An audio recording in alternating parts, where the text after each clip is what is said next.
Bom, acho que eu vou inverter a lógica aqui da aula. Vamos fazer o seguinte. Tem uma lista de exercícios aí que, né, já está lá no material que eu publiquei para vocês. É a lista 3. Aqui está até errado. Na verdade, isso aqui é a lista 3. Ok. Então, vamos imaginar o seguinte. Olha só. Vamos fazer um exercício aqui do jeito que a gente estudou até o momento. Imagina que eu tenho uma máquina e essa máquina funciona da seguinte forma. Eu tenho uma mesa e essa mesa desliza sobre guias lubrificadas. Como que é isso? Pode ser aquele tipo de guia rabo de andorinha, por exemplo, né? E essa guia rabo de andorinha vai guiar o movimento da mesa no plano horizontal. Bom, então eu tenho um cilindro pneumático que empurra essa mesa para a direita e para a esquerda. O computador hoje está lento. Bom, então esse cilindro, quando ele avança, ele empurra a mesa para a direita, e quando ele recua, ele puxa a mesa para a esquerda. Tá? E ele fala o seguinte, ó, a figura abaixo representa a mesa de um dispositivo que é movimentada por deslizamento sobre prismas lubrificadas, perfazendo um deslocamento de 100 centímetros. Né? Nós estamos falando que é 1 metro de deslocamento. Né? Bom, para quem não conhece a guia rabo de andorinha, seria isso daqui. Ó. Então, aqui é um exemplo que cabe justamente, depois eu podia até colocar uma imagem dessa no exercício. Olha aqui, ó, uma mesa deslocando sobre a guia rabo de andorinha. Então, aqui tem um rabo de andorinha, a mesa deslocando aqui, ó, e aqui é lubrificado. E eu tenho um cilindro pneumático que empurra essa mesa para a esquerda e para a direita, tá bom? Aqui eu tenho aí, ó, várias possibilidades aí, ó, essa mesa. Então, essa é uma situação que é muito comum na indústria, tá? Esse tipo de acionamento pneumático. Então, veja bem, aqui eu tenho um esquema mais simplificado. O custo do cilindro é de 6 centímetros e ele pediu para dimensionar comercialmente o atuador pneumático, considerando a força-peso da mesa como 1.500 newtons e a pressão de trabalho de 6 kgf por centímetro quadrado. Cálculo mais simples que a gente faria seria o seguinte, né?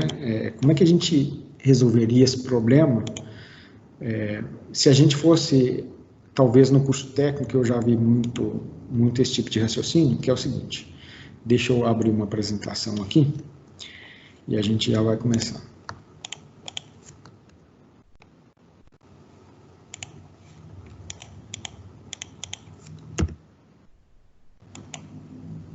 Só copiar isso aqui.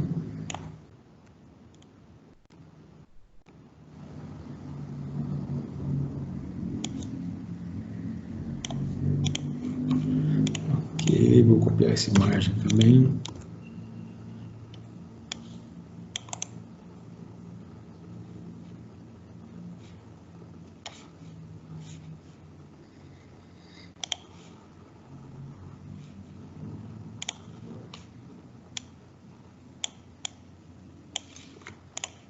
E vou copiar esse aqui também.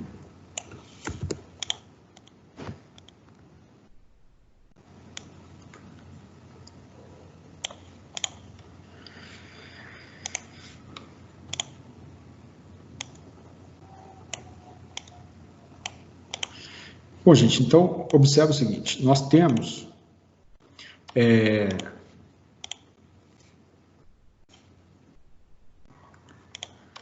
uma pressão de 6 kgf por centímetro quadrado.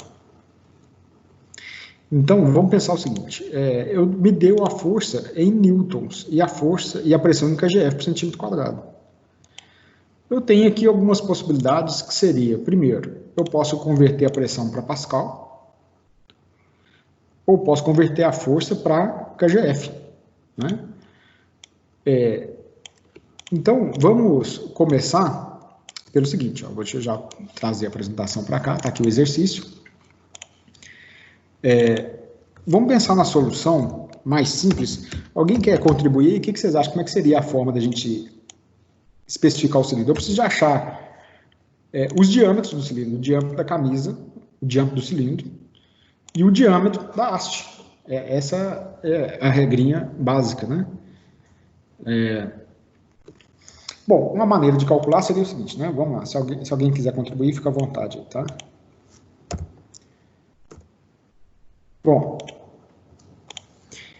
eu tenho a força, né? Então, eu vou calcular a força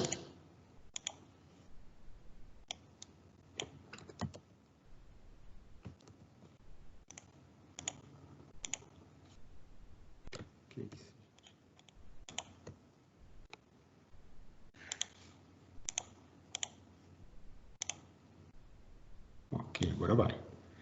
Ó, então, a força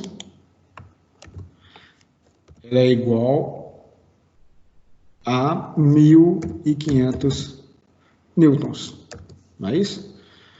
Então, eu preciso de calcular essa força, eu vou converter para kgf. Então, se eu pegar essa força e dividir por 9,81,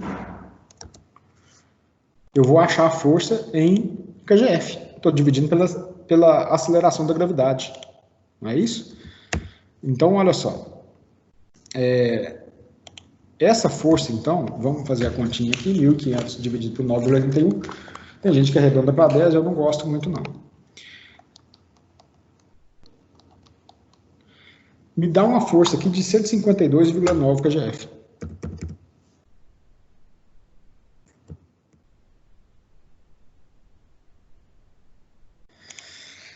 (152,9 kgf) é o valor da força. Bom, eu preciso deslocar essa força para frente, né? 152,9 kgf no avanço e 152,9 kgf no retorno. Então, eu vou considerar essa força aqui, olha, como sendo, na verdade, força de avanço, tá? Desculpa, força de retorno. Força de retorno.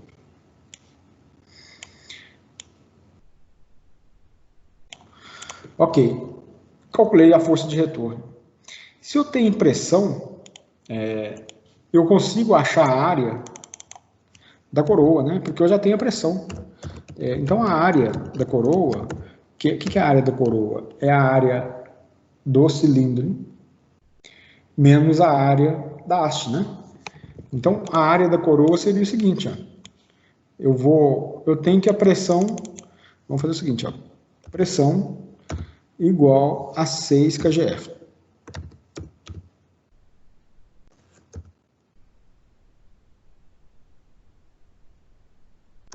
Ok? Então, se eu tenho pressão, e eu sei que pressão é força sobre área, né? Então, a área vai ser igual a força dividido pela pressão, né? Vocês estão de acordo aí? Veja bem. Então, nós temos a força 152,9 kgf, das medidas não, dividido por 6. Por que você considerou força de retorno mesmo?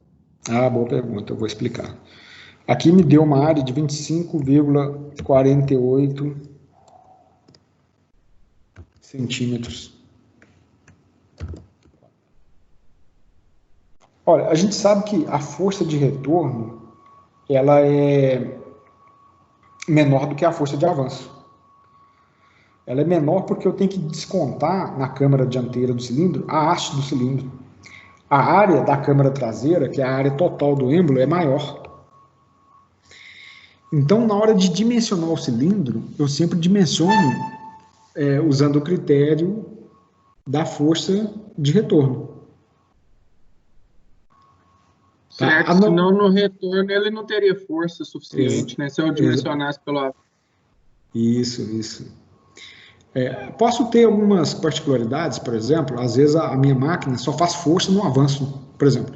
Às vezes essa mesa, ela tem 1.500 newtons de carga no avanço, mas quando retorna, ela retorna leve, só com o peso do próprio corpo, sabe? Aí eu poderia desprezar a força de retorno e falar que a força de retorno é muito menor, né? Então, beleza, tá aqui, ó, achamos a área de avanço, desculpa, a área da coroa, né, do cilindro. Deixa eu colocar assim, eu vou colocar um AC, que é a área da coroa. Bom, veja bem, agora a gente precisa de determinar o diâmetro da haste, né? Eu tenho que achar o diâmetro da haste e o diâmetro da camisa, ok? Vou fazer uma pausa aqui, porque isso daqui não é um método correto de cálculo, eu só quero mostrar para vocês como que seria a linha de raciocínio para a gente achar a especificação do cilindro, tá? A pausa que eu vou fazer vai ser o seguinte: suponhamos, né, eu vou quebrar a linha de raciocínio agora, se eu fosse considerar a área do cilindro, né? Se eu fosse considerar essa força aqui como sendo a força de avanço, então eu calcularia da mesma forma, né, 1.500 dividido por 9,81, falta um sinal de igual aqui,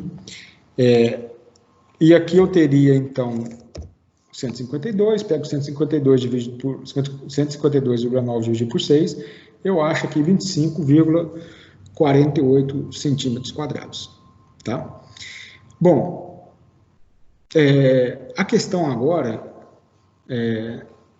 se eu considerasse essa força de avanço teórica, né, de 25,4 centímetros quadrados, e fosse num catálogo de fabricante de cilindro, seria o suficiente já para eu adquirir esse cilindro, colocar para funcionar, montar o circuito e colocar para funcionar? Ou seja, eu estou querendo dizer que, será que o circuito funcionaria, né? Existe uma possibilidade de não funcionar, tá? Por quê? Porque tem alguns fatores que a gente não levou em conta e que a gente precisa levar em conta. Bom, olha só, aqui tem... Vou abrir um catálogo da Parker para eu mostrar para vocês o seguinte. Vou pegar esse cilindro ISO, que é, né, muito utilizado, ó, tem um catálogo dele aqui, deixa eu achar a tabela de especificação. Olha que interessante. A tabela da Parker, ela já está me trazendo um negócio que nós vamos usar muito, esse conceito, ó, força teórica. A Parker está trabalhando com força teórica. E ela está me dando a força máxima teórica em newtons. Como que eu consulto, então, uma tabela do fabricante para achar a especificação do cilindro? A pressão é de 6 bar. 6 bar e 6 kgf, quase a mesma coisa, a gente arredonda para 6 bar. Né? Numa pressão de 6 bar, a gente trabalha com a força de avanço, uma força de retorno de 1.500 newtons. Então eu vou descendo aqui, ó, a força de retorno é essa de baixo. Eu tenho que achar um cilindro que me dê uma força de retorno superior a 1.500 newtons. Então tá aqui, ó. Eu tenho esse cilindro aqui, que ele me dá uma força de retorno máxima teórica de 1.682 newtons, ok? Então, veja bem, dessa forma, ele está me dando o seguinte, que a área envolvida no avanço é de 31,2 centímetros quadrados e a área de retorno é de 28 centímetros quadrados. Vamos comparar com os cálculos que a gente fez aqui. Nós achamos uma área de retorno de 25,48, mas aqui eu estou falando de 1.500 newtons, né? Ou seja, o nosso cálculo está bem próximo, né? Considerando que ele está me dando uma força de retorno de 1.682 newtons.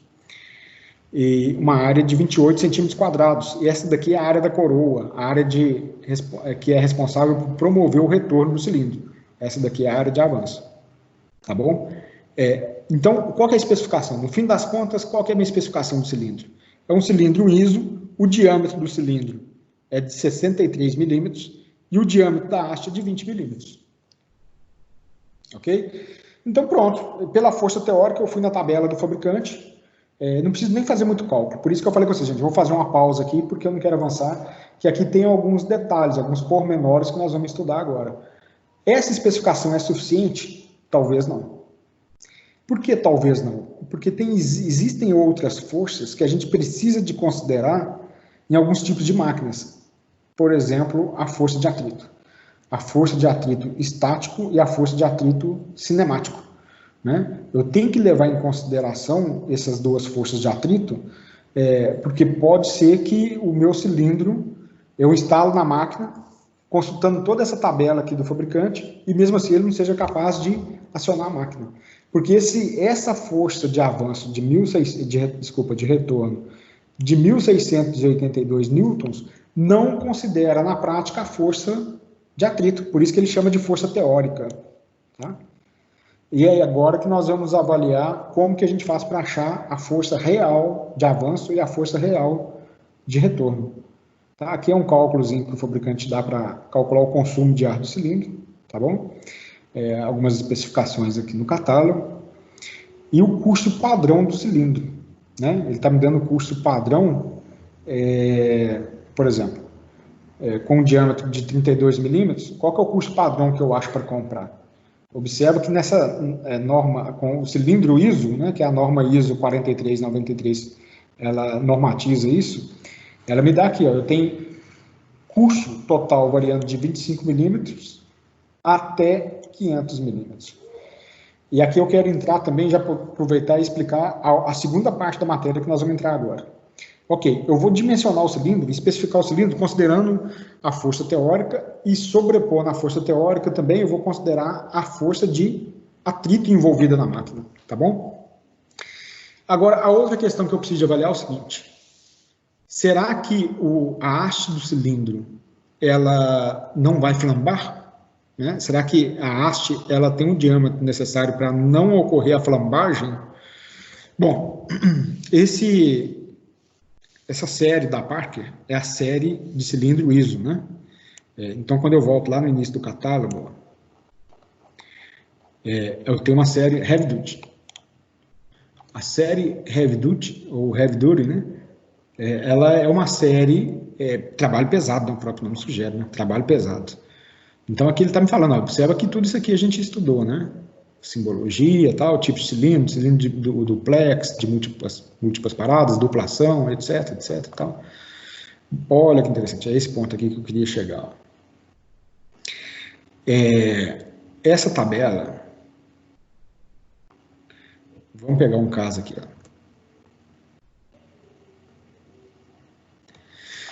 Se eu pegar, por exemplo,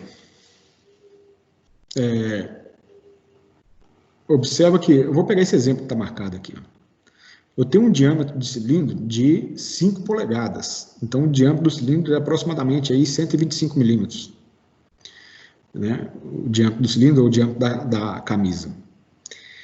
Eu tenho, com esse diâmetro de 5 polegadas, eu tenho 4 hastes possíveis. Eu tenho haste de 1 polegada, tenho haste de 1 polegada e 3/8, haste de 2 polegadas e de 2 polegadas e meia.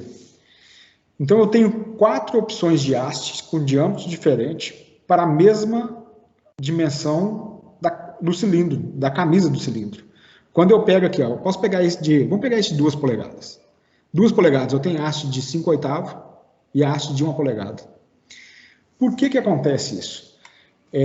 A série Heavy Duty, e essa tabela aqui deve ser do custo padrão do cilindro, ela é para custos superiores a 500 milímetros.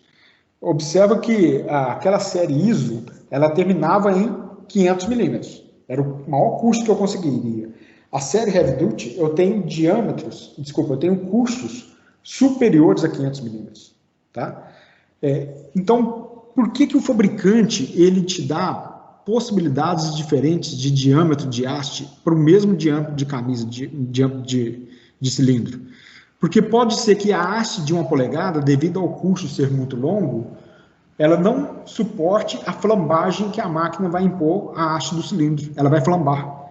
Então, como que eu resolvo o problema da flambagem? Eu aumento o diâmetro da haste. Se eu aumentar o diâmetro da haste, eu aumento a resistência da haste à flambagem. Então, nós vamos calcular, dimensionar o cilindro em função da força real de avanço e de retorno, considerando as forças de atrito, e depois eu faço um cheque para ver se a haste vai aguentar a flambagem. Posso chegar à conclusão que a haste não aguenta a flambagem, então eu tenho que escolher o diâmetro de 5 polegadas, porém com a haste de diâmetro maior, para suportar a flambagem. Dúvidas até agora? Ou seja, gente, esse cálculo que a gente fez aqui, ó, esse caminho que eu estava desenhando com vocês e tudo, parará, eu ia chegar assim a um diâmetro da haste, um diâmetro da coroa, né? E com isso eu iria ir lá na tabela do fabricante e achar a força teórica. Mas isso não é garantia que o circuito funcione, né? O cilindro pode ficar sem força para acionar a máquina devido à força de atrito. Então vamos entender como que a gente resolve isso, tá? Eu vou deixar esse cálculo aqui por enquanto, ó, que daqui a pouco nós vamos precisar, eu vou apagar até aqui, ó.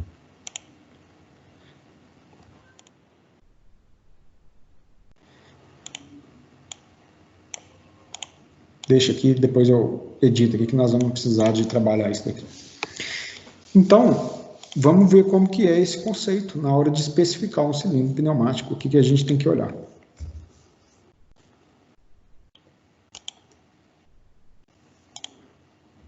Bom, a gente, na hora de especificar, a gente precisa de avaliar esforços envolvidos, ou seja, força de avanço e força de retorno, e flambagem. Eu preciso de avaliar também a amplitude de deslocamento. E a regra que nós vamos adotar vai ser o seguinte, regra prática. Abaixo de 500 milímetros, a gente não faz verificação da flambagem. Acima de 500 milímetros, a gente vai ter que verificar a flambagem para ver se aguenta.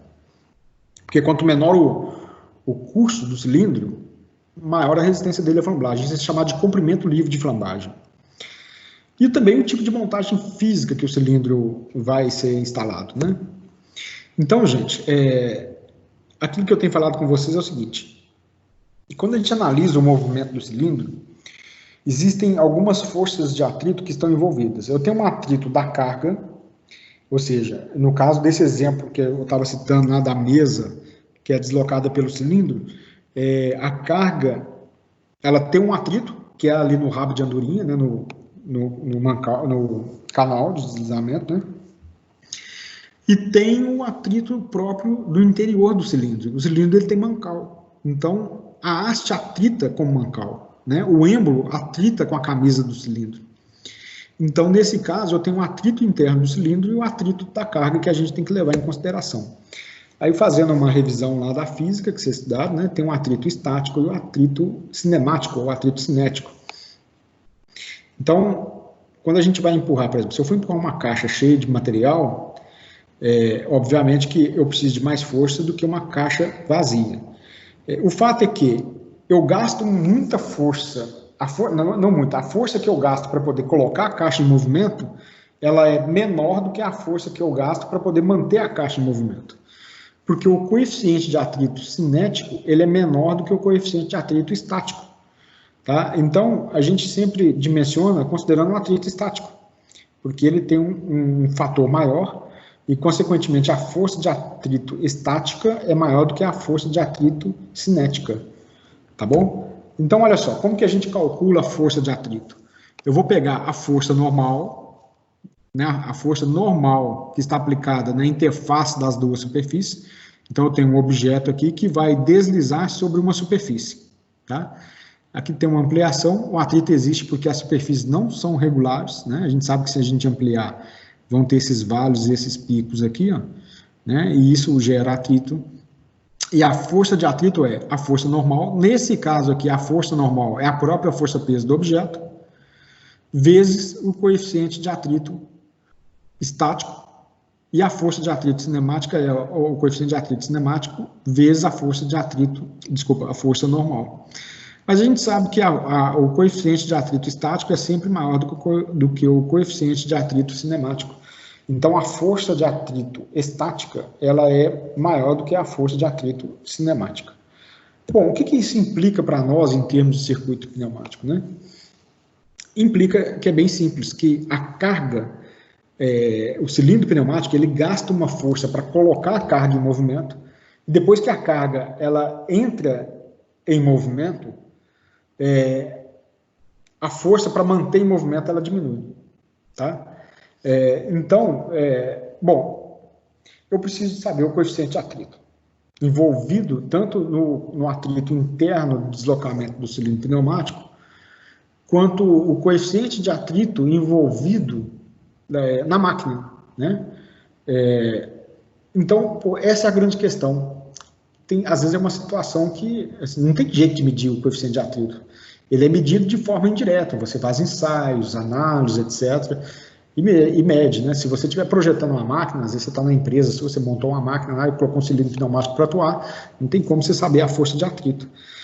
Mas existe uma tabela que orienta a gente bastante em relação a essa força de atrito, tá? Ele tem um fator de correção que a gente joga na equação e dali a gente calcula a força de avanço real em função da força de avanço teórica.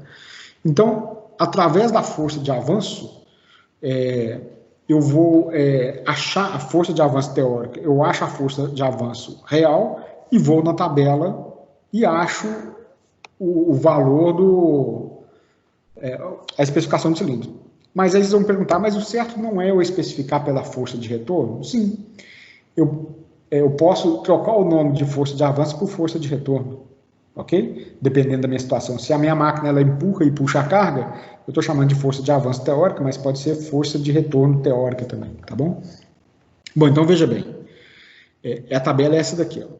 A fórmula que a gente utiliza eu vou pegar a minha força de avanço, né, como é que eu calculo? Eu pego a força teórica e multiplico pelo fator de correção.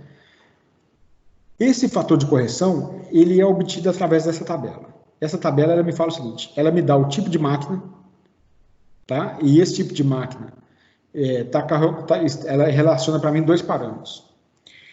Velocidade e em que momento que eu aplico a força na carga. Né? E aqui ele vai me dar o fator de correção. A coluna do meio aqui, ele está me falando num exemplo de funcionamento dessa máquina. Né? Então, veja bem. Imagina que eu tenho uma aplicação onde a velocidade de deslocamento da haste do atuador é lenta e a carga é aplicada só no final do custo. Então, o cilindro avança lentamente, vazio, ele encosta na peça, no objeto, na carga, e ali ele aplica força. Um exemplo disso é um cilindro pneumático ou hidráulico que eu uso para poder travar uma máquina, para travar uma peça, segurar um produto, né? Então ele vai se deslocar até encostar o produto, depois ele segura o produto numa determinada posição. Ou então uma operação também de rebitagem, tá? Operação de rebitagem, o meu fator de correção é de 1,25, ou seja, eu pego a minha força teórica e vou multiplicar por 1,25. Ok? Então, observa que aqui, ó, ele está me falando, o cilindro avança a vazio, e a força é aplicada só no final do custo dele. Eu posso ter uma situação onde o cilindro avança lento, só que a carga ela está aplicada em todo o custo do cilindro, enquanto o cilindro, desde o início até o final. É uma talha pneumática. Então, aqui o que eu vou fazer? O que é talha pneumática? É uma máquina que eu utilizo para levantar peso, né? Só que é pneumática. Eu vou pegar minha força teórica e multiplicar por 1,35. Eu posso ter uma situação onde eu avanço, a velocidade de avanço, né, o deslocamento é rápido, e ele aplica a carga somente no final do curso. Operação de estampagem, né, eu falei de estampagem como exemplo, e então nesse caso, o fator de correção é 1,35. Eu tenho uma situação onde ele se desloca de forma rápida e a carga é aplicada em todo o custo do cilindro. Né? O exemplo que eu falei aqui, ó, deslocamento de mesas. Então, eu vou aplicar um fator de correção de 1,5. Tá bom? Bom, aqui, olha, situações gerais não descritas anteriormente. Se eu tenho uma situação que não é aplicada nessa tabela, eu vou jogar 1,25 aqui. Então, observe o seguinte, gente. Muita gente interpreta isso como um fator de segurança. Isso não é um fator de segurança. É um fator de correção para compensar os atritos envolvidos no deslocamento do cilindro e no deslocamento da carga que está acoplada ao cilindro. Ok? Então, dessa forma, eu vou achar a minha força teórica. Bom, eu tendo a força teórica, como que eu acho o diâmetro do cilindro?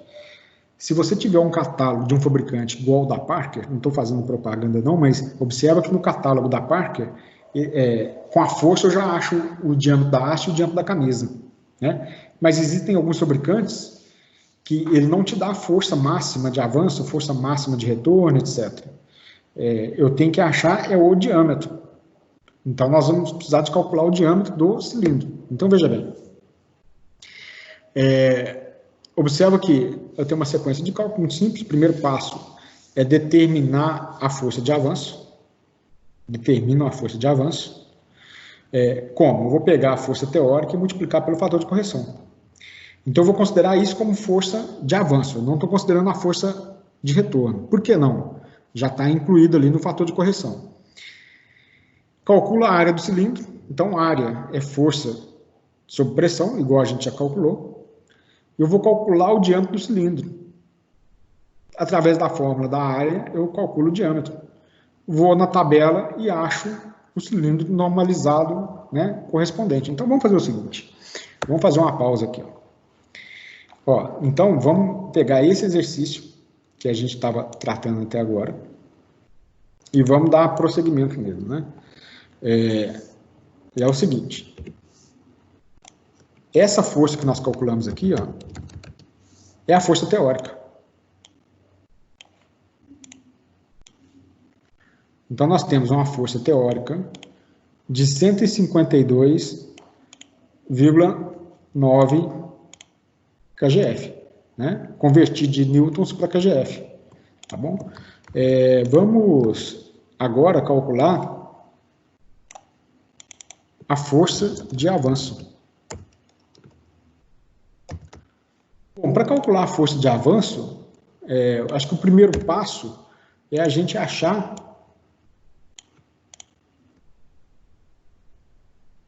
o fator de correção. O fator de correção, que é tabelado.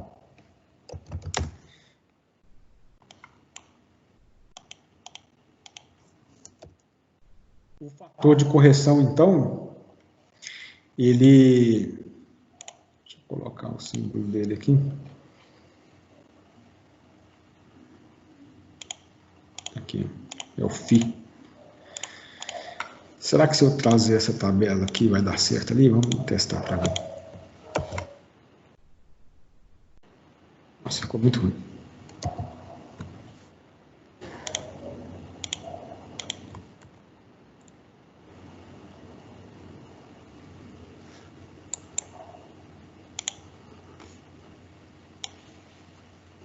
Assim fica bacana.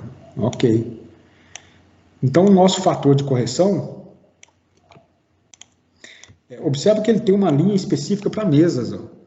Rápida e carga aplicada em todo o desenvolvimento de custo, deslocamento de mesa. Então, nosso fator de correção φ vai ser igual a 1,5. Né? Ok, já tem um fator de correção. Então, a minha força de avanço, né, isso daqui é a minha força teórica, eu vou até colocar um T aqui para dizer que é a força teórica, e aqui eu tenho a força de avanço. Ok, a minha força de avanço, então, vai ser a força teórica vezes o meu fator de correção. Tá? Então, vai ser igual a 152,9 vezes 1,5.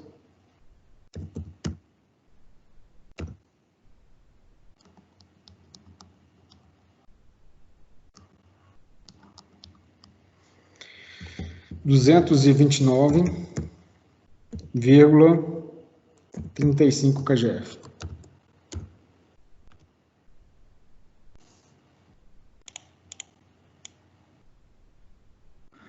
Ok, a gente calculou a força de avanço, tá?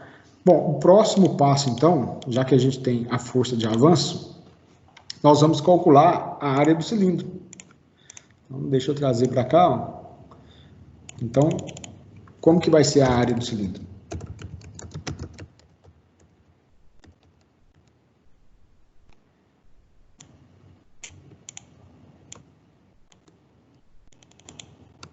Então, a área do cilindro vai ser igual à força de avanço, que a gente acabou de calcular, dividido pela pressão da rede. Né? Então, nós temos aí a força de avanço 229,35 dividido pela pressão de 6 kgf. Como eu já converti para kgf, a pressão é 6 kgf por centímetro quadrado. A minha força de avanço, 229,35, né? kgf. O resultado final aqui vai me dar em centímetros quadrados. Então, aqui eu tenho uma área de 38,22 centímetros quadrados. Ok, eu tenho a área do cilindro. Né? Então, o próximo passo é a gente achar o diâmetro do cilindro.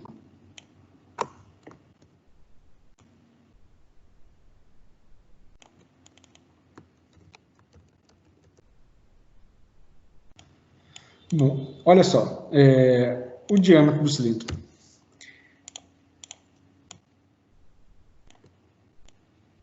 A área do cilindro, né?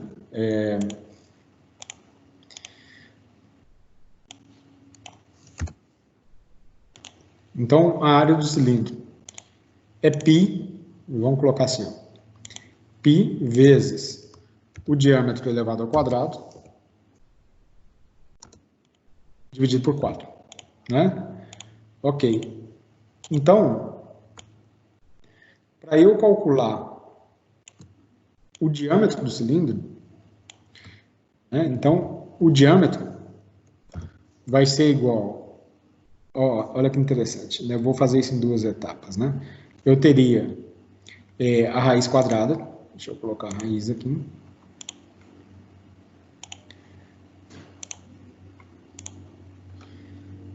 da área do cilindro,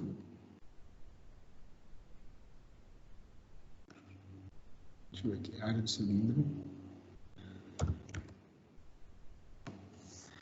ok? Vezes 4,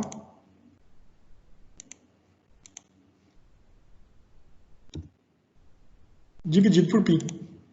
Então, essa daqui, ó, é a equação. Só peguei essa equação aqui, ó, joguei o 4 para cá multiplicando, o π veio dividindo e tirei a raiz. Só que a raiz quadrada de 4 dá 2. Então, eu poderia colocar aqui assim, ó, 2 vezes, né, só para facilitar as continhas lá, e tiro o 4 aqui de dentro. Porque a raiz de 4 dá 2. Daí, ó, desse jeito aqui eu calculo a área do cilindro. Alguma dúvida aí até agora? Estou preocupado com vocês hoje, todo mundo caladinho. Será que está tendo alguma live aí no momento da aula? E a turma foi assistir? Quem vai dar sinal de vida aí? Eu tô.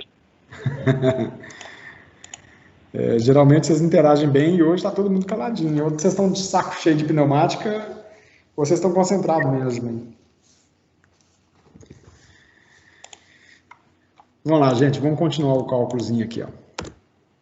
Vamos lá, então, já que tem gente viva aí. Prometo para vocês que próxima aula eu vou fazer que nem essas lives desse sertanejo aí, eu vou colocar uma garrafa de cachaça aqui do lado, vou bebendo e dando aula, e bebendo e dando aula. Garanto para vocês que no segundo copo eu já caí aqui do lado, já. Arthur, você só não esquece de pedir as doações, hein? É verdade. Eu vou pedir uma doação para a Associação dos Professores de Sistemas Hidráulicos e Pneumáticos. A gente vai coletar os fundos aí. É uma boa ideia. Gente, ó, vou falar duas coisas que eu não sou bom. tocar, cantar e beber. Então, vocês vão ter que contentar com pneumática mesmo. Agora eu posso pedir doação aí para a entidade aí, da gente fazer umas ações beneficentes. Bom, ok, vamos calcular então o diâmetro do cilindro. Então, o diâmetro do cilindro vai ser igual a 2. 2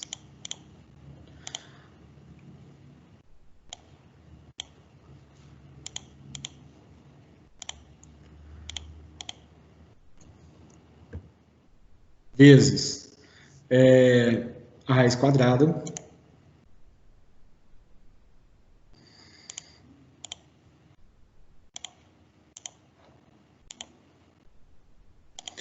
a área é de 38,22 e dividido pelo π, né? 3,14. Ok. Então, vamos ver quanto que vai dar o nosso diâmetro aí, o diâmetro do cilindro. 6,97. 6,97? Isso. Aí vai dar 7, né? 7 centímetros. 7 centímetros, a gente já pode, né, arredondando assim, não vamos considerar, mas transformando aqui, 69,7 milímetros, né?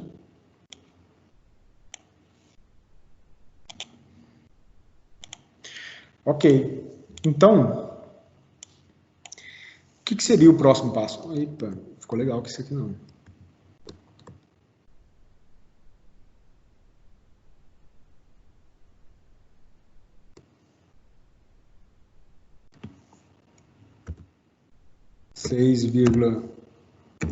,97 centímetros e aqui 69,7.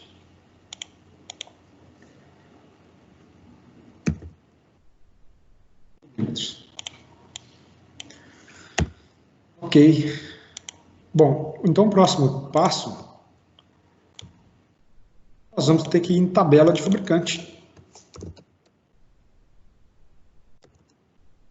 Tabela do fabricante. O exemplo que eu vou citar aqui, ó, exemplo. No nosso caso, nós vamos pegar a tabela da Parker. Eu posso, em outros exercícios, consultar outros fabricantes, né? Eu tenho tabela aqui da Bel Air, da Festo. Bom, e a gente pode ir analisando, né? SMC também tem. Então, tabela do fabricante. Exemplo, Parker. Quando eu vou na tabela da Parker, deixa eu abrir aqui a tabela.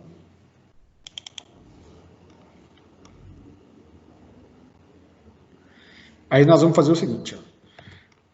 Observa que no nosso exercício, ele me disse que tem um custo de 500 milímetros. Desculpa, 500 não, né? 1000 milímetros em centímetro, ou seja, 1 metro de custo. Então, quando eu venho para a tabela do fabricante, e se eu for lá na guia ISO, desculpa, no cilindro ISO, né, padrão, a série ISO, qual que é o custo máximo que eu vou conseguir? O custo máximo aqui, ó, é de 500 milímetros, eu preciso do dobro disso, né? Então, eu vou ter que consultar, na verdade, a série Heavy Duty. Tá? Que aí o custo aqui, ele é bem superior, né? Então, ok, eu vou lá na série Heavy Duty, tá?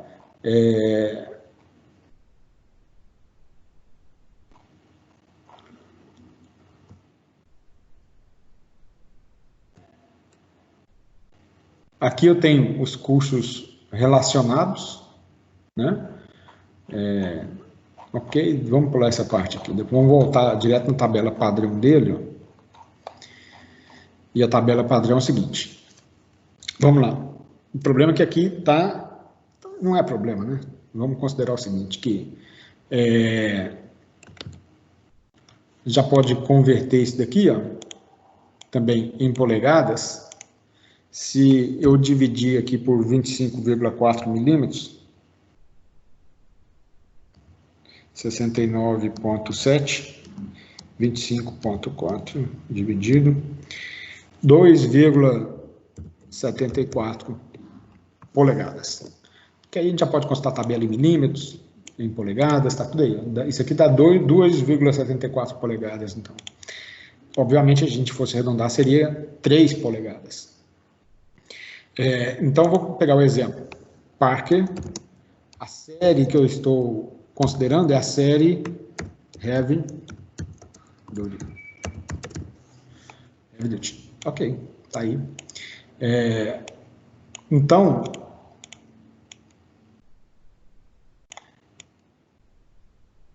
eu vou ter que achar 2 parâmetros, né?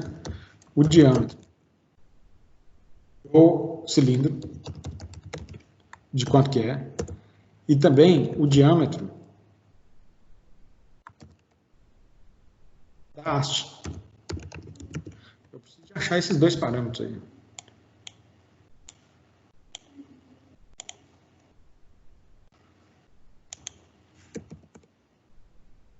Ok, então vamos lá na tabela. A gente achou um diâmetro de 3 polegadas, né? Ou seja, nós achamos aí 2,74 polegadas. Eu tenho de 2,5 polegadas, que daria 2,5 polegadas. E tem um de 3 polegadas e 1/4. Né? Então, olha só. 3 polegadas e 1/4. Então, nós teríamos aqui, ó.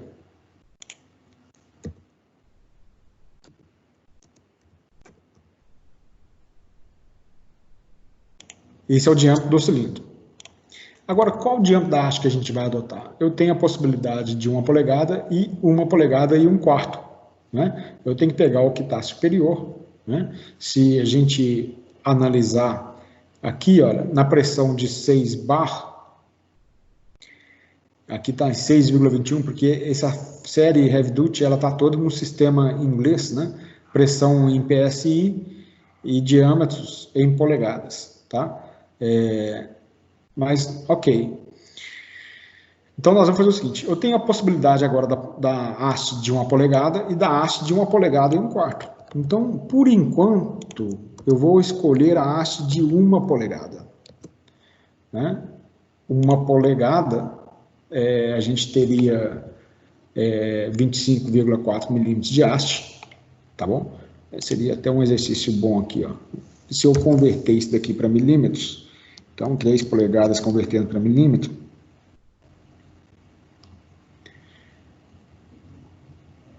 ok, 82,55 milímetros seria o diâmetro da camisa, para comparar com aquele 69,7, isso é coisa de tabela, a gente tem que ver o que tem de disponibilidade comercial, né, para a gente encaixar o valor mais próximo. E a haste de 1 polegada, então nós estamos falando de 25,4 milímetros. Ok, só para comparar com os resultados que a gente calculou até agora. Bom, a grande dúvida que existe agora é: haste de 1 polegada é resistente à flambagem para um custo de 1000 milímetros? Então, nós vamos ter que fazer uma verificação da flambagem. Né? Então, o próximo passo é verificação da flambagem. Eu vou escolher essa haste e verificar se ela aguenta a flambagem. Então, eu vou explicar para vocês como que a gente faz essa verificação. Não tem complicação, não. Vocês vão lembrar disso lá de resistência dos materiais. Bom, gente, então, só avançar aqui no slide. Primeiro, só recordando, o que é flambagem? Né? Tem muita gente que confunde flambagem com flexão. São 2 esforços completamente diferentes, né? A flambagem é quando eu aplico força longitudinal na minha haste. E ela tende a envergar, né? Ela gera essa flecha, né? Esse desvio aqui. Ó.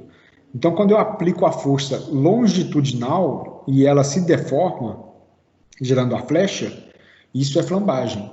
Se eu aplico a força transversal e ela flexiona, isso é flexão. Tá?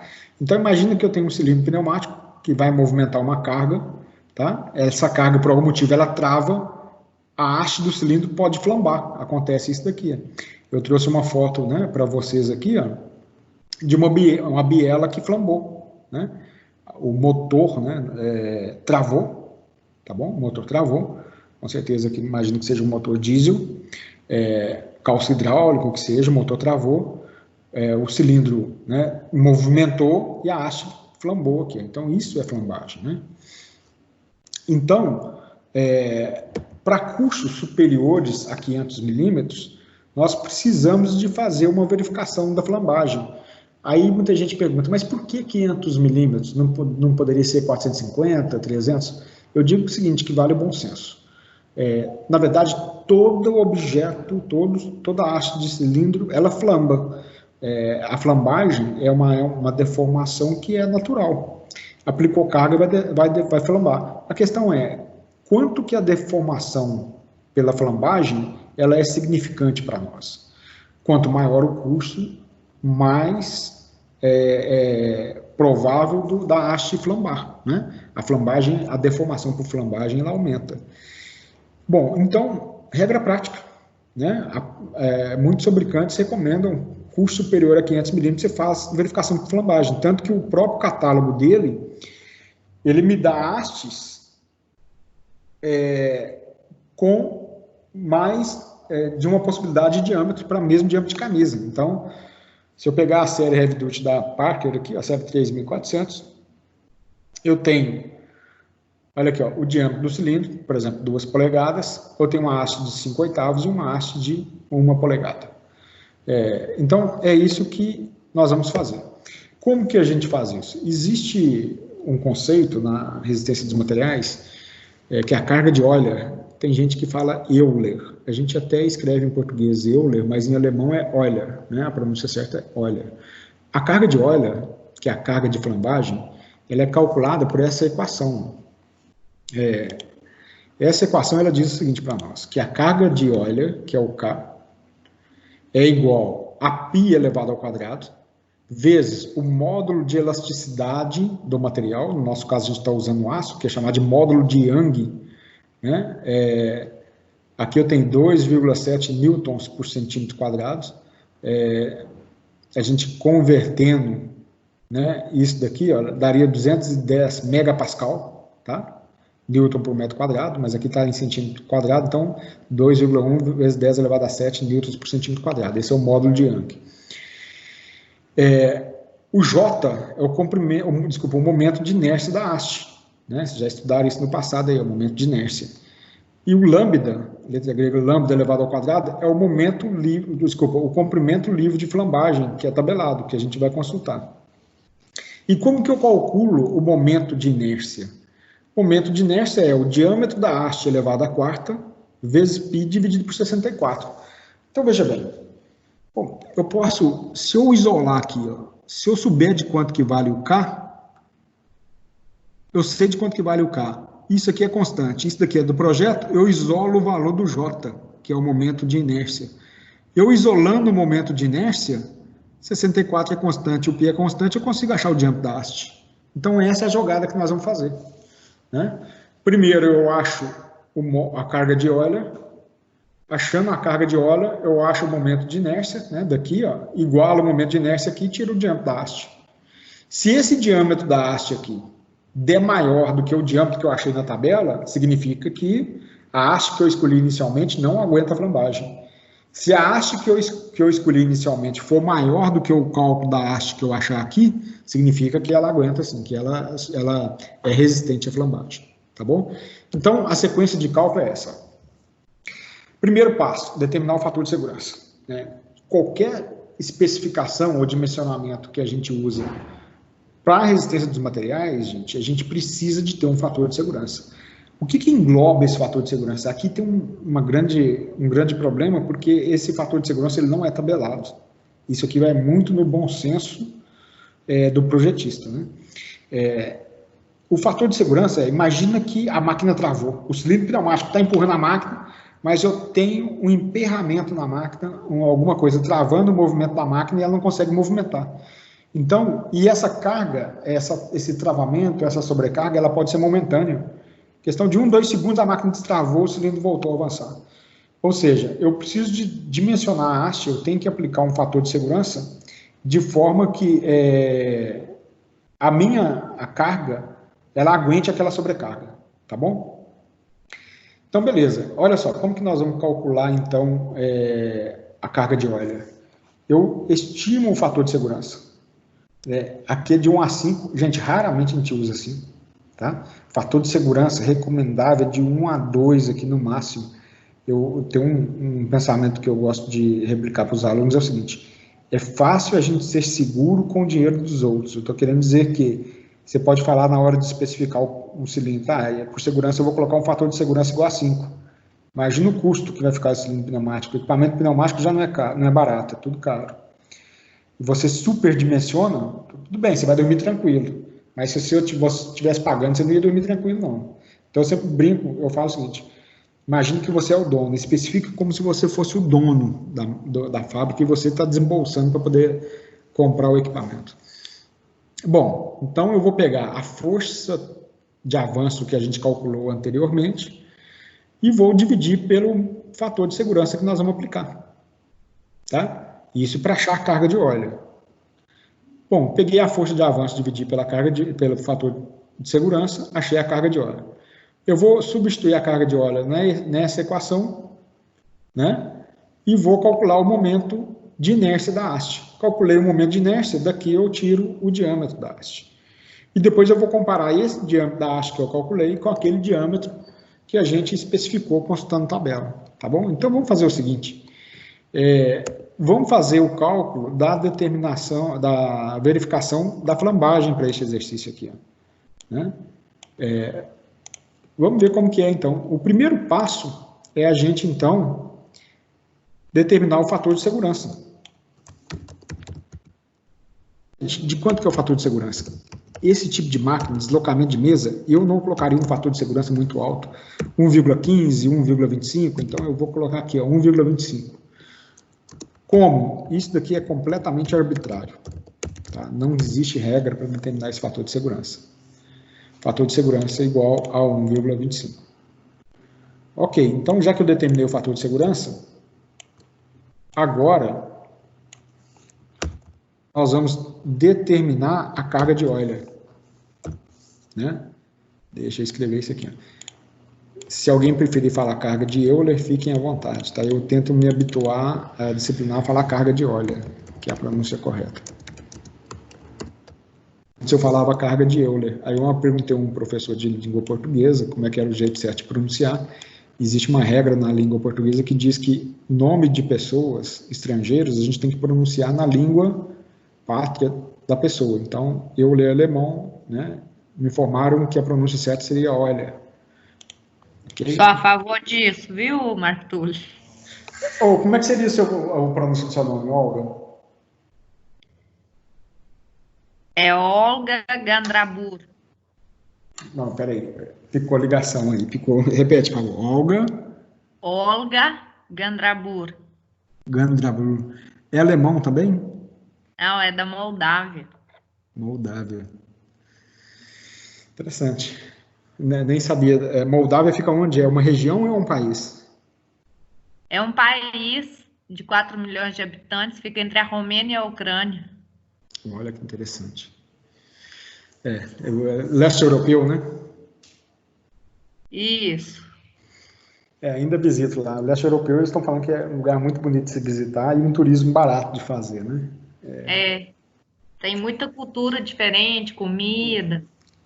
Budapeste, né? É um lugar que está sendo muito visitado no leste europeu ali, tem muita história, muito lugar bacana de se visitar. Ainda chegou lá. São Petersburgo, né? Acho que é o campeão. Ah, é? Para quem gosta de arquitetura. São Petersburgo e Praga, mas são duas cidades muito caras de visitar. Ah, entendi. Quem sabe, passando essa pandemia aí, as coisas não melhoram, a economia melhora muito e a gente consiga aí, né, visitar. Eu e vocês também, todo mundo possa ir fazer uma visita aí no leste europeu. Verdade. Bom, vamos lá, gente. A carga de Euler, então, ela a gente vai pegar a força de avanço e dividir pelo fator de segurança, né? O fator de segurança a gente vai chamar de S, tá? Deixa eu colocar assim, ó, fator de segurança, S, é igual a 1,25, né? A carga de Euler, que é a letra K, é o fator de segurança, a força de avanço dividido pelo fator de segurança, tá? Então nós temos aí, a gente achou a força de avanço aqui, olha, de 229,35 kgf. Só que nós temos que agora, eu vou ter que converter isso, né, para newtons agora. Então nós vamos fazer o seguinte, ó. A força de avanço vai ser,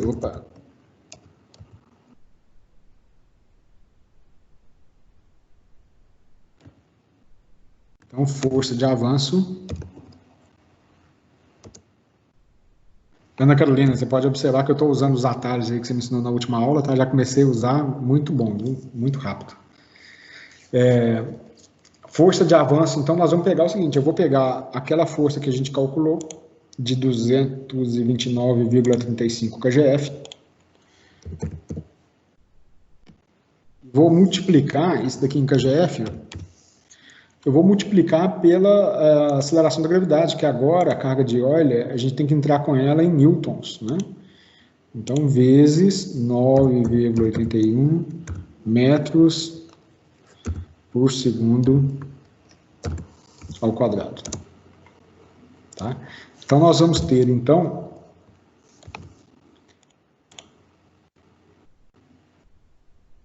eita, mas misturei tudo, esse daqui não vem aqui não, esse aqui vem aqui.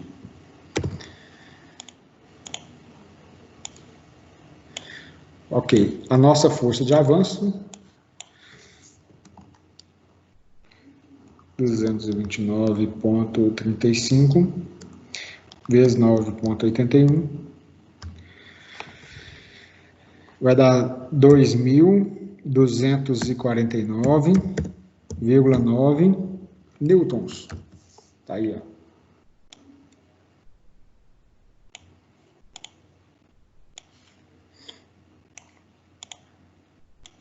Então, vamos deixar registrado aqui. Beleza, nós calculamos a carga de Euler, né? Como? Pegando a força de avanço e dividindo pelo fator de segurança. Então, a nossa força de avanço é de 2.249,9 newtons, dividido pelo fator de segurança que eu escolhi de 1,25. E só reforçando que realmente isso daqui é arbitrário, né?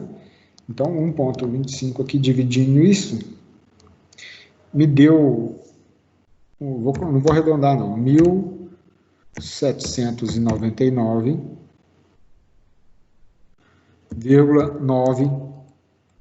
newtons. Ok, então tá aí, ó.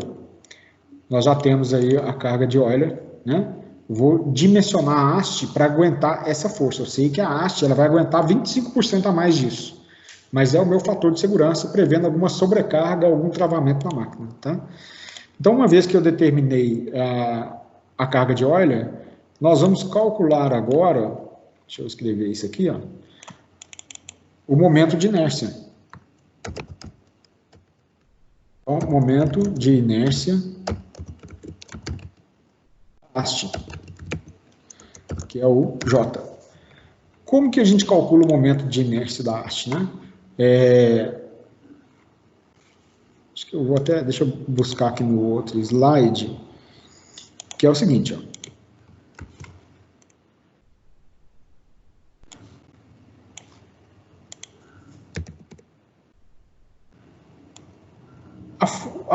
O K, né, que é a carga de Euler, ele é dado por essa equação aí, ó, né, que é π elevado ao quadrado vezes o módulo de elasticidade vezes J dividido pelo comprimento livre de flambagem elevado ao quadrado, né? Então, para eu determinar de quanto que é o J,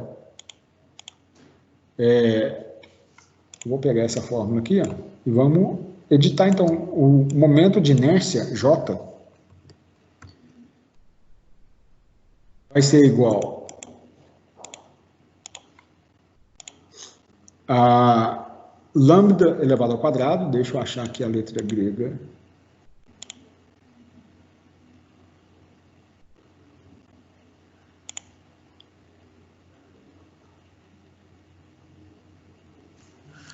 Gente, fugiu daqui a letra grega lambda.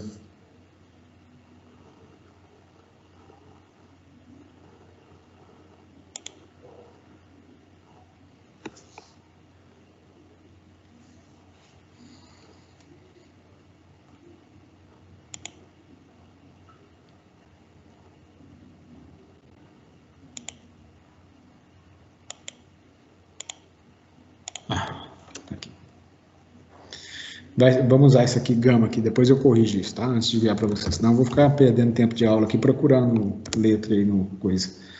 Ok, então vai ser lambda elevado ao quadrado vezes, estou remanejando aqui, ó, vou pegar o lambda ao quadrado, podia ter copiado aqui também, né?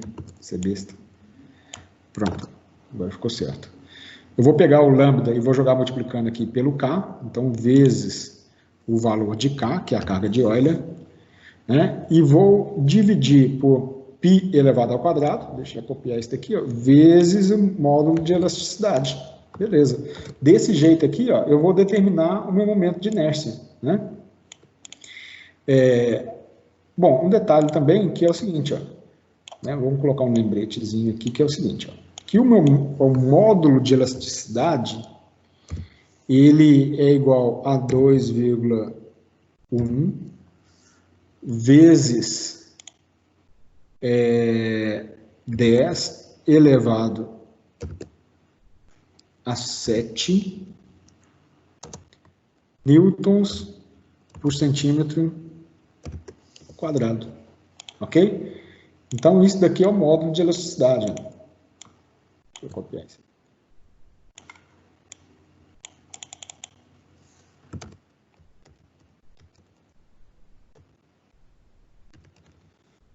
Ok, já temos aqui o módulo de elasticidade, então, voltando aqui, ó, quanto que vai dar o nosso J?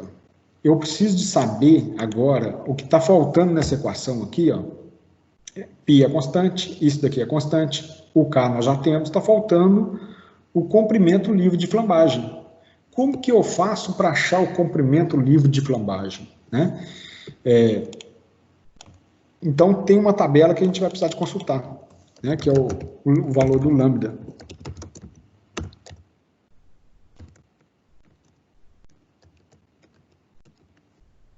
Deixa eu projetar essa tabela aqui para vocês. Então, o comprimento livre de flambagem, gente, é essa figura aí. Eu tenho que analisar como que o cilindro pneumático ele está instalado na máquina. Por exemplo, eu posso ter um caso onde o cilindro é instalado da seguinte forma, é o caso 1. Uma extremidade do cilindro está fixa e a outra está livre. Então, nesse caso, aqui, olha, um exemplo, né? Eu tenho a tampa traseira do cilindro está fixa e a haste do cilindro está conectada diretamente na carga, ela está livre, ela não está fixa em lugar nenhum. Eu tenho só uma extremidade fixa aqui, ó. O comprimento total que a gente vai considerar o L vai ser o comprimento, a distância da minha fixação até a outra extremidade, que é a ponta da haste. Por exemplo, se eu fixar o cilindro na tampa traseira, o meu L vai ser da tampa traseira até o final da haste dele, completamente avançada, né, estendida. Se eu fixar o cilindro pela tampa dianteira, então meu L vai ser daqui até aqui, ó. Quanto que vale o comprimento livre de flambagem? Ele vale 2 vezes o comprimento. Se a fixação for aqui, o L vale esse. Se a fixação for na tampa traseira, o L vale esse daqui, ó. Então, aqui eu tenho um comprimento livre de flambagem para esse caso. Eu posso ter um caso onde eu tenho articulações no cilindro. Então, nesse caso aqui, eu estou falando que as duas extremidades são articuladas, ou seja, eu tenho uma flange aqui, ó, na carga e tenho um pino conectando a carga na haste. Isso é uma articulação. E a tampa traseira, por exemplo, também tem uma flange e tem um pino conectando o cilindro à fixação traseira, que também pode ser na tampa dianteira dele.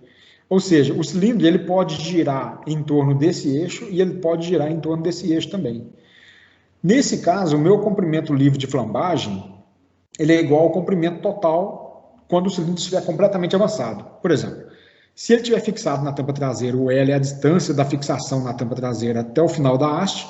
Se ele estiver fixado na tampa dianteira, vai ser da articulação na tampa dianteira até o final da haste também. E o comprimento livre de flambagem é o próprio L. Tá? Eu posso ter uma situação onde eu tenho uma extremidade articulada e a outra fixa. Por exemplo, a minha carga ele está articulada aqui na haste do cilindro, com a flange. E eu posso ter a tampa traseira ou a tampa dianteira fixas. Então, uma das extremidades é fixa e a outra é articulada. Tá? Nesse caso, o meu comprimento livre de flambagem vai ser L vezes raiz de meio. Eu não sei porque que na tabela veio raiz de meio, poderia ter vindo já direto o valor aí. Raiz de meio dá 0,707. Ou seja, eu tenho 0,707 vezes o valor de L.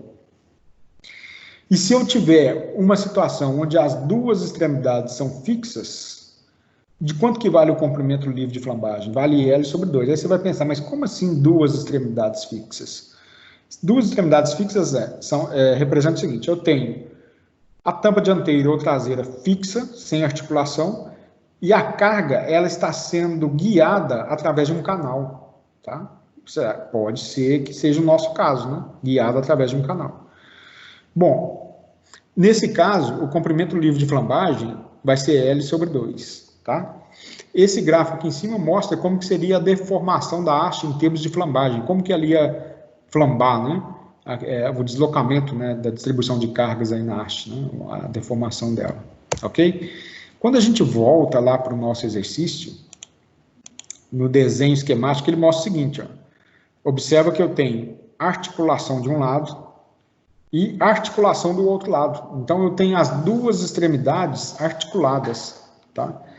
Então, vamos pegar na tabela e vamos entender de quanto que seria o nosso comprimento livre de flambagem.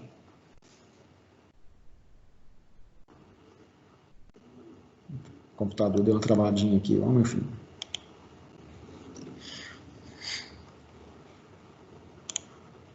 Bom, olha só, voltou. Ó, o nosso comprimento livre de flambagem, nós temos as duas extremidades articuladas, né? Então tá aqui, ó, o caso 2, duas extremidades articuladas. O comprimento livre de flambagem é o próprio L, que é o custo total do nosso cilindro, tá? Vamos analisar ali, né, como que seria o comprimento total do cilindro, tá? Bom, deixa eu voltar aqui.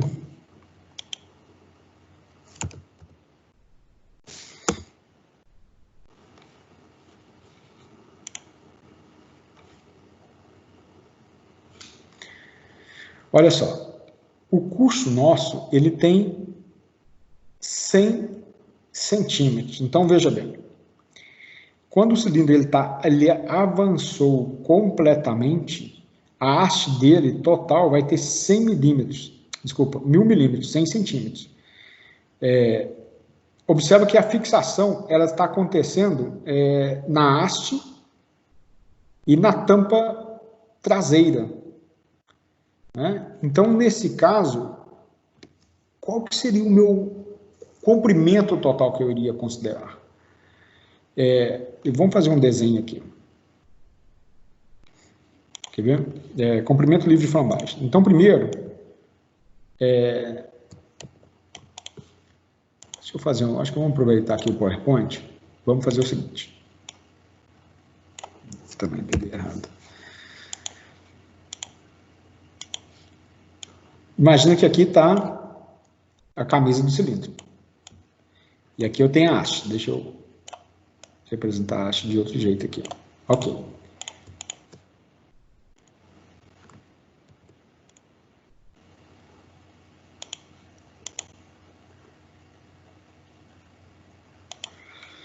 Está aí a haste do cilindro, né? Desse jeitinho aí, ó. O nosso custo do cilindro, ele vem desse ponto que é o comprimento total da haste daqui, né? Até aqui. Alguém quer comentar alguma coisa aí?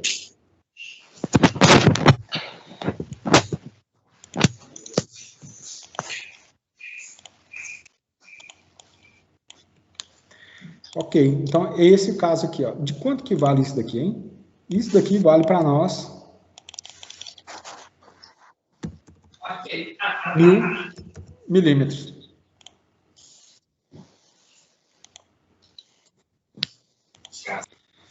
Não é? Então, esse daí é o nosso custo do cilindro, 1000 milímetros.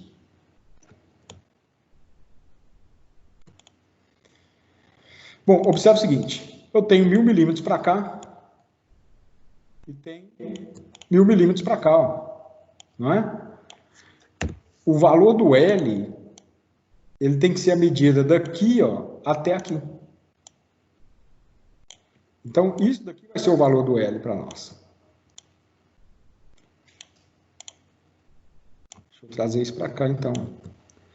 Então, o L nosso, ele vai ser igual a 2000 milímetros. De acordo? Que eu tenho que somar o comprimento da haste mais o comprimento também do cilindro, da camisa do cilindro.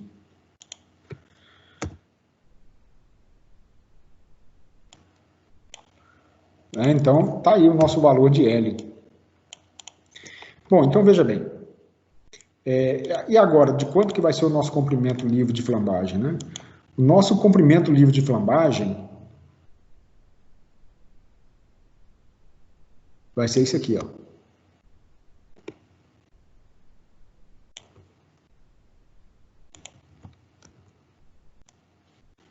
Vamos ver se a imagem vai ficar boa.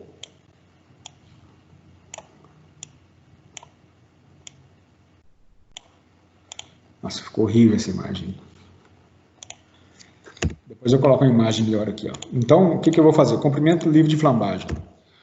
Nós entramos, então, no caso 2. No caso 2, nós temos, então, que o valor de lambda deixa eu copiar isso aqui.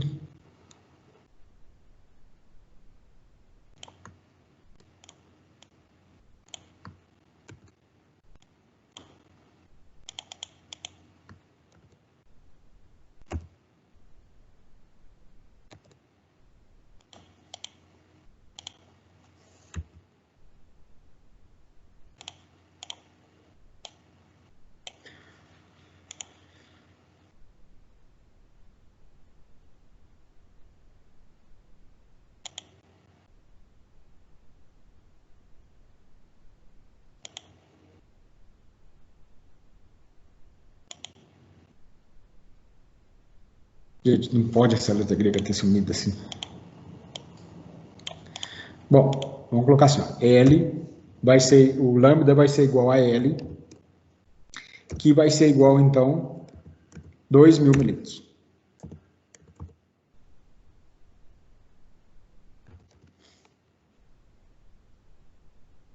Detalhe importante que é o seguinte, olha só.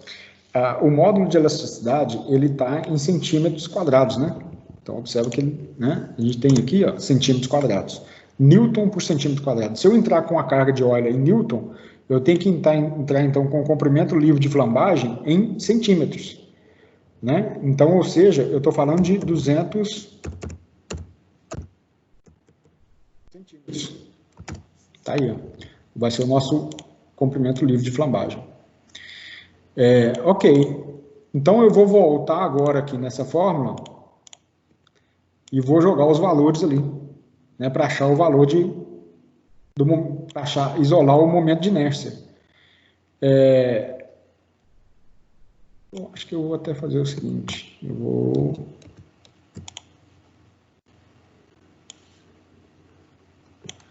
inverter isso aqui, ó. Pronto, fica na sequência certinha, pronto. Ok, então, trazendo aqui o módulo de os valores aqui, ó, o nosso comprimento livre de flambagem, ele vai valer 200, né, 200 centímetros, comprimento livre de flambagem, elevado ao quadrado. Então, vamos lá, elevado ao quadrado. Vezes a carga de Euler, que a gente achou a carga de Euler nossa, o K foi de 1.799,9 newtons. Π elevado ao quadrado. E o módulo de elasticidade vale 2,1 vezes 10 elevado a 7.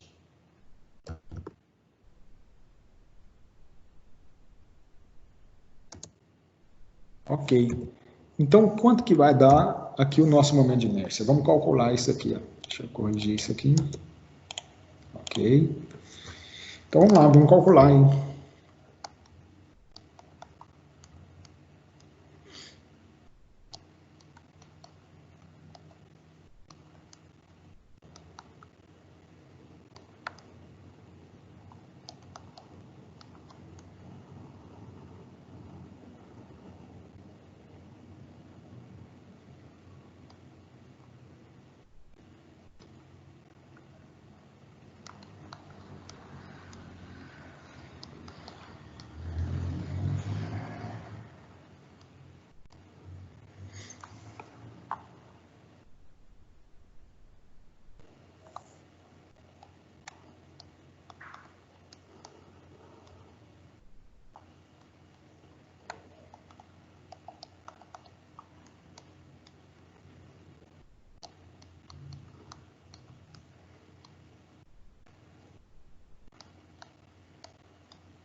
Bom, isso aqui a gente achou 0,347 centímetros, ok?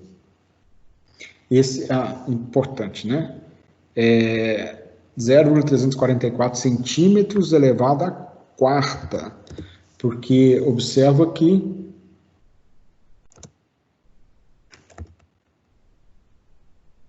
o momento de inércia, ele é uma razão, né, porque ele é sempre elevado à quarta potência, tá?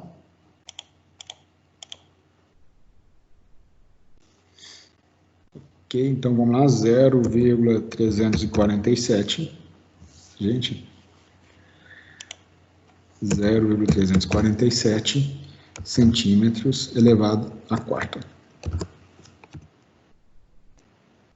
Ok, já que a gente achou o momento de inércia, agora, o que nós vamos fazer? Nós vamos achar o diâmetro da haste.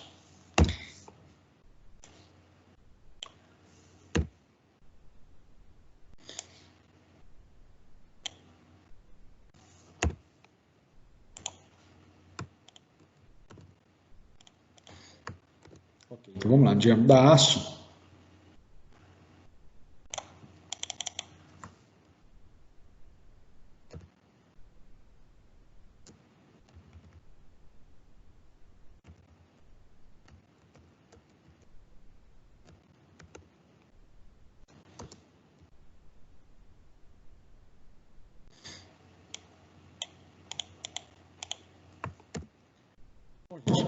A gente já tem uma equação para poder calcular o diâmetro da haste, né? Vamos trazer aqui, ó. Vou editar isso aqui. Nós temos que o diâmetro da haste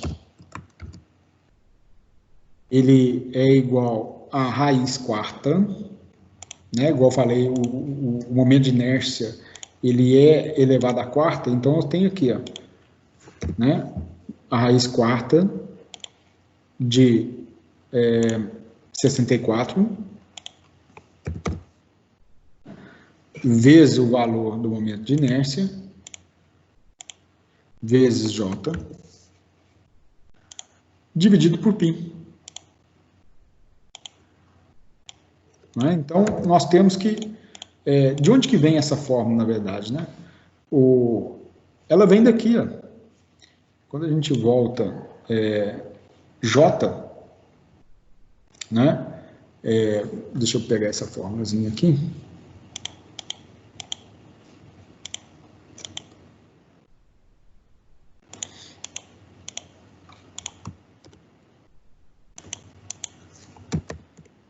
Então, observa que essa equação aqui, ó, do diâmetro da haste, ela vem daqui, ó, do momento de inércia. Então, ok, já é só remanejar a equação para tirar o diâmetro da haste. Nós vamos ter que o diâmetro da haste, então, vai ser igual a raiz quarta de 64 vezes o valor de J, que a gente achou 0,347, né, dividido por π. Então, o diâmetro da haste que a gente vai achar aqui, ó, vai ser igual a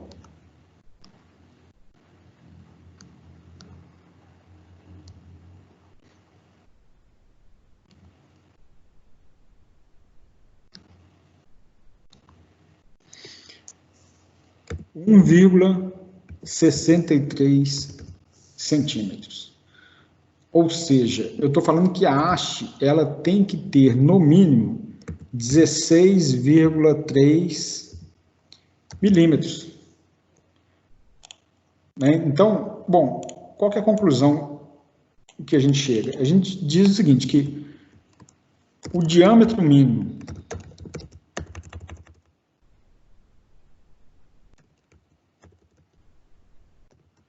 para a haste não flambar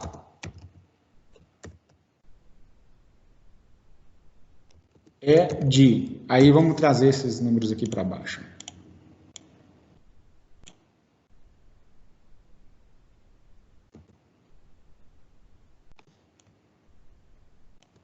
Então, o diâmetro da haste vai ser igual a 16,3 milímetros.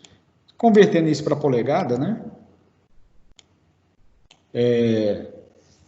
Nós estamos falando de 16,3 dividido por 25,4, 0,642 polegadas. Então está aqui polegada decimal, eu não vou converter isso para polegada fracionária, porque não precisa, a gente já sabe que o nosso diâmetro escolhido, nós vamos considerar o seguinte, ó, a haste escolhida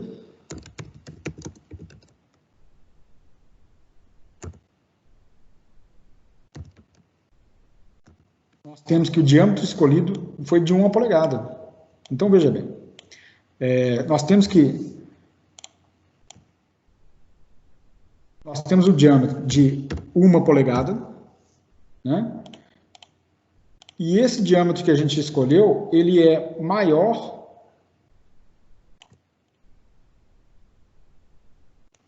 vou fazer uma gambiarrinha aqui.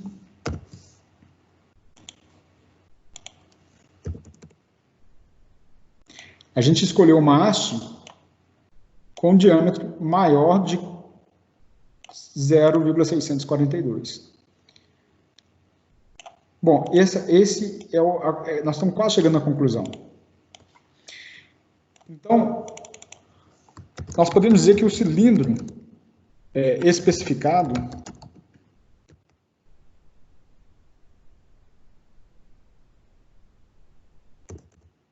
o esforço demandado de flambagem.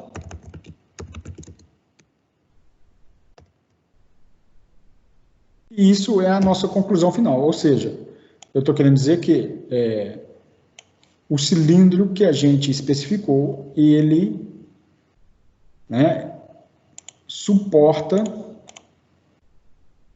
a flambagem para essa aplicação. Então vamos lá, vamos recapitular o que a gente fez. Olha só, eu detalhei bem esse exercício, porque o primeiro é para a gente ser bem didático mesmo, né, detalhar bem o exercício. Primeiro passo, né, a gente entendeu aqui a máquina, como que ela funciona, a gente calculou a força teórica eu converti para KGF, na verdade, o primeiro passo. Peguei a força teórica de 1.500 newtons e converti para KGF, dividindo pela aceleração da gravidade.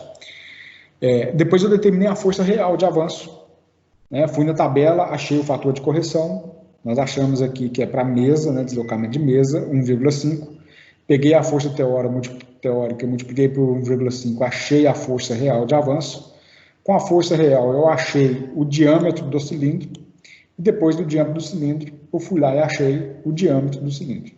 Então, achamos um diâmetro de 69,7 milímetros, convertemos para polegada, fui na tabela do fabricante e achei um diâmetro de 3 polegadas e 1/4. É obrigatório converter para polegada? Não, porque às vezes eu posso ter um fabricante que ele me deu a tabela em milímetros e não em polegadas, depende, tá bom? Depende do fabricante. Beleza, achei aqui, especifiquei o cilindro, escolhi, aí vamos voltar aqui na tabela da Parker, ó. Eu peguei o diâmetro de 3 polegadas e 1/4 com uma haste de 1 polegada. Aí eu precisava de saber se a haste de 1 polegada, ela suportaria a carga de flambagem. Né? Então, voltando, como que a gente faz esse teste para ver se aguenta a carga de flambagem? Bom, com a força de avanço, eu converti a força de avanço de volta para newtons.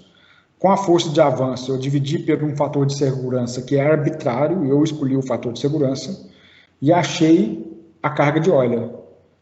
Né? Uma vez que eu tenho a carga de Euler, eu fui na tabela, achei lá que o nosso caso é o caso 2, que eu tenho um cilindro com as duas extremidades articuladas. Nesse caso, o comprimento livre de flambagem é o próprio comprimento total de deslocamento do cilindro.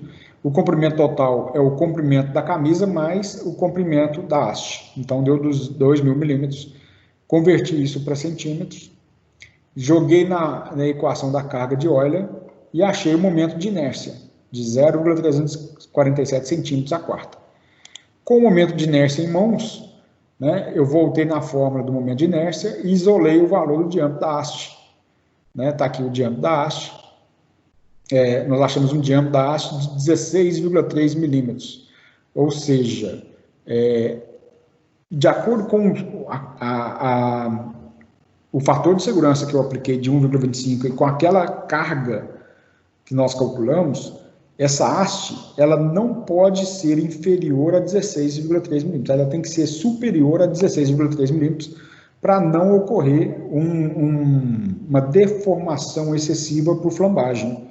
Ou seja, a haste, né, eu converti isso aqui para polegada, a haste de 1 polegada que a gente escolheu atende porque ela é maior do que o diâmetro mínimo da haste para resistir à flambagem. Ou seja, o cilindro está especificado. Agora é só eu ir no catálogo do fabricante, né, avaliar as recomendações, como que ele especifica, porque cada fabricante tem uma codificação diferente para o cilindro. Então, eu vou seguir o manual para poder achar a especificação correta do cilindro pneumático aí do fabricante. Dúvidas? Até agora? No curso técnico é mais fácil. Curso técnico geralmente é mais fácil, não entra nesse detalhe mesmo, não. Alguém comentou outra coisa aí também? Ô, Marco Túlio, e se o diâmetro que a gente achou da haste foi inferior ao que a gente acha na flambagem? O que a gente tem que fazer? Ana, ótima pergunta, eu esqueci de comentar sobre isso, né? Então, vou aproveitar que a tabela está aparecendo para vocês aí vamos responder isso aí. Deixa eu voltar aqui lá na tabela onde que a gente estava consultando. É aqui, ó. A gente escolheu de 1 polegada. Suponhamos que tenha dado lá 1,2 polegadas. Né? Eu vou até falar o seguinte, não 1,2. Suponhamos que esse cálculo que a gente fez, o resultado aqui deu 1,15 ou 1,15 polegadas. Ou seja, a haste que a gente tinha escolhido de 1 polegada não atenderia. Aí eu volto na tabela do fabricante e nós podemos observar que para o diâmetro do cilindro de 3 1/4, eu tenho uma segunda opção, que é a haste de 1 polegada e 1/4.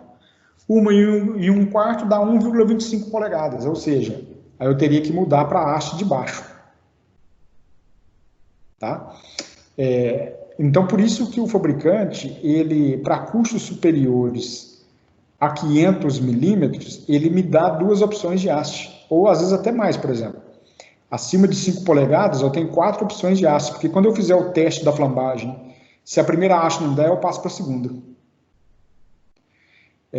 Bom, e se eu encair numa situação onde não tem 2 diâmetros de haste, por exemplo, se eu tivesse escolhido um cilindro, né, especificado um cilindro com diâmetro de 1 polegada e meia, eu só tenho uma opção de haste. Se eu fizer o teste da flambagem aqui, ó, e essa haste não der, o que eu vou ter que fazer? Eu vou ter que vir pegar um diâmetro de 2 polegadas para cilindro e a haste de 1 polegada. Então é isso, eu escolho a haste imediatamente superior para quando não dá. Entendido? Isso, então, mesmo se o diâmetro da camisa não der, e tipo assim, eu tenho uma camisa de X, aí eu vou lá e acho um diâmetro de Y, mas aquele diâmetro não tem para aquela camisa, então eu vou ter que escolher uma camisa maior e começar a contagem de novo. Exatamente. Você tem que começar com o diâmetro da camisa superior. Aí eu vou lá e tenho que fazer o teste de flambagem de novo? Ah, não precisa, porque eu sei que, por exemplo, eu vou pegar esse caso aqui, eu estava procurando essa tabelinha aqui para ilustrar. Se eu pegar aqui, por exemplo, eu tenho, suponhamos que no nosso caso a gente pegou de 3 polegadas e 1/4, né? Esse aqui é só para mostrar as forças de avanço teórica, né? Aqui não vai dar o exemplo, vou pegar aqui o exemplo de 1,5 polegadas mesmo. 1,5 polegadas. Aí eu só tenho o diâmetro da haste de 1 polegada, de 5/8 de polegada, o diâmetro da haste. Aí eu fiz lá o teste, né? Quer ver 5/8 de polegada? Vamos ver quanto que vai dar isso aqui em milímetros.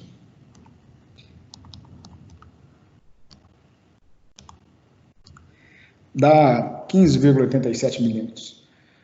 Mas suponhamos que a gente achou lá uma haste na flambagem, no check da flambagem de 18 milímetros, ou seja, essa haste não dá. Aí eu vou ter que vir aqui e escolher uma haste maior. Observa que a haste maior, ela está na próxima linha para um cilindro de diâmetro maior também. Então eu vou ter que pegar um cilindro com camisa de diâmetro maior, 2 polegadas e uma haste de 1 polegada. Ou seja, esse cilindro vai ser capaz de exercer mais força. Né? Mas às vezes eu não quero que esse cilindro exerça mais força. Então eu vou ter que ir lá e reduzir a pressão do sistema, para ele realizar exatamente aquela força aí que está sendo ajustada. Respondeu, Ana? É isso aí que você tinha perguntado? É sim, Marcos. Ok, gente. Então, aproveitando, por exemplo, a Parker, ela tem aqui, ela mostra como que você faz a especificação do cilindro. Então, por exemplo, a série 3400, Heavy Duty 3400, que é essa tabela que a gente está consultando. Aí ele segue aqui uma metodologia que eu tenho que preencher os códigos aqui do cilindro, para na hora de comprar, eu tenho que entregar a codificação para ele de acordo com a tabela. Cada fabricante tem a sua, né? Bom, então, essa codificação muda de acordo com cada fabricante, não vou nem entrar nesse detalhe, não.